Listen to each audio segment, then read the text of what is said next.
Durant els seus anys d'estada a Mallorca, entre l'any 1943 i 1959,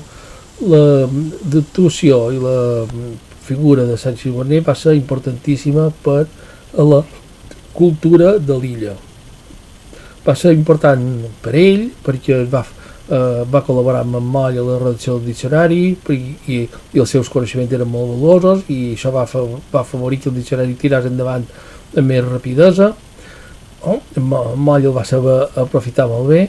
però a part d'això, Sancho Guarner, quan va tornar a Mallorca, va ser un revulsiu, va fer que la cultura de Mallorca, que en aquells moments estava absolutament adormida, si no mig morta, si no se pot dir mig morta, reviscolàs, va promoure encontres literaris, va animar escriptors a escriure, va animar tertúlies, va publicar unes antologies d'autors mallorquins de diverses èpoques, va promoure la revista Raixa, que després va tenir problema i no va poder continuar, però que ell va ser un dels promotors perquè aquesta revista sortís, va sortir un número i va publicar coses, eh? I una mostra clara d'aquesta importància és que gràcies a ell Pere Capellà, un autor mallorquí que la guerra havia fet callar del tot i havia estat castigat,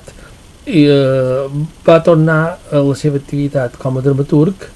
especialment gràcies a Sancho Guarner. Sancho Guarner l'havia conegut a Pere Capellà a dins la presó, tots van estar tancats a la mateixa presó militar,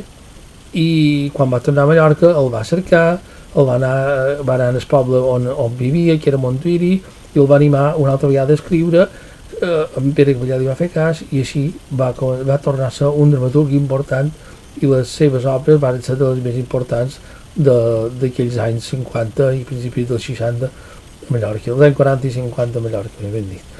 Amb una paraula, va ser una feina molt important la que va fer Sancho Guarner a Mallorca.